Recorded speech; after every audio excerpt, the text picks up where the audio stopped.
Hello friends, আশা করি আপনারা সকলেই ভালো আছেন। রোজকার মতো আজও একটা রেসিপি আপনাদের সঙ্গে শেয়ার করব। সেটা হলো লোটে মাছের গোটা ঝোলের রেসিপি।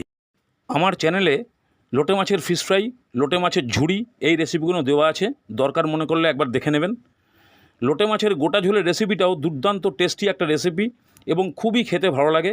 তাই জন্য ভাবলাম আজকে এই রেসিপিটা আপনাদের সঙ্গে শেয়ার করি। তো যাই হোক, দেরি না করে ঝটপট একবার রেসিপিটা দেখে নেওয়া যাক। এখানে 700 গ্রাম মতন লোটে মাছকে ভালো করে কেটে ধুয়ে পরিষ্কার করে নেওয়া হয়েছে। এবার তার মধ্যে নুন 1 চামচ, হলুদ 1 চামচ, লঙ্কার গুঁড়ো 1 চামচ দিয়ে ভালো করে মেখে 10 মিনিটের জন্য সাইড করে রাখতে হবে।